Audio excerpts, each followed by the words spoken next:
Ассалаумағалейкум, аңыз әңгімелер каналының тыңдармандары. Барлықтарыңызға Алла қуат берсін. Және де осы каналды тіркелмей көріп отырғандарыңыз болса, тіркеліп қоңырауды басып қойыңыздар. Каналды қолдап жіберіңіздер. Алда қызықты әңгімелер, болған оқиғалар жайлы видео түсіріп салып отырамыз. Ол соғыс кезеңінде болған тағы бір қызықты оқиға, бұл өмір бақи ұмытылмайтын. Ол біздің қазақтың даласында да таңсық емес бір кісінің оқиғасы. Ол кім? Окаша ибн ал-Михсан әл-Асади. Окашата деген бар аяқта оңтүстікте. Шелегіңді лақтырасың бар. Күнәңді анау шешіп береді сенің. Күнәһарсың ба, күнәһар емессің ба? Аллах тағала солай уақи түсірген ба ана жерге білмеймін. Күнәңді шелекпен, қашаннан бері күнә шелекпен өлшенетін болды қауқамен. Ол коммерциялық ұйымдар олар. Олар коммерциялық ақша жасап отқан, ойлана алмайтын ақымақтарды ақымақ қылып отқан кішкентай бір не? Ақша табу құралы. Алла ақыл берді ғой, сау адам күнәсі қауғамен өлшенеді деген қақтан Абай да айтқан жоқ қой нәрсені. Ана Құранды, пайғамбар хадисін қойып қойық, Абай шәкәрімдердің сөзін қарайық машһүр. Сендердің күнәларың қауғадағы шелектердің кейбірімен өлшенеді деген бірде бір нәрсе жоқ. Бірақ олар не істеп жатыр? Бұл жерге бару Аллахқа серік қосу болып табылады. Күнәларды өлшеуші де, тазалаушы да, кешіруші де ол жалғыз кім? Алла. Періштелердің өзі өлшей алмайтын сауаптар мен күнәлар бар. Бірақ Алла инналлаха сариул хисаб дейді. Аллах тағала есепке келген кезде ол ешқандай ондай есепші жоқ дейді. Өте жылдам есептеуші Аллах тағала. Міне сол Окаша қазақ даласына дейін келді ма, келмеді ма? Бәдірде жүрген Окаша оңтүстікке қарай келді ма, келмеді ма?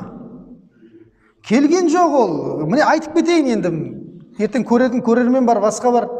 Адасып жүргендер болса, өздері бір Алла көкіректерін ашып тәубеге келер. Енді барам деп ниет қылып жүргендер бар екен біздің ауылда да. Өткенде ана апалар айтып жатыр. Енді барамыз ба деп жатыр. Жақсы болды айтқаның дейді. Кәдімгідей намаз оқып жүрген адамдар барып жатыр. Күнәларымызды өлшеп қайтамыз дейді барып. Машалла. Таразы ма бірдеңе ғой. Енді қараңыздар, Окаша ибн ал-Михсан радиаллаху анху бұл сол шайқастың ішінде жүрген адамдардың біреуі, өте үлкен ерлік көрсетеді. 21 жасында меккелік сахаба бұл. 21 жасында исламды қабылдап пайғамбар саллаллаху алейхи вассаламмен бірге хижрет еткен. Яғни Мәдинаға хижрет еткен. Сол Мәдинадағы алғашқы жорықта осындай ерлік көрсетіп жатыр. Соғысып жатқан кезде қылышы ортасынан морт сынады. Сөйтеді де пайғамбар саллаллаху алейхи вассаламға жүгіреді.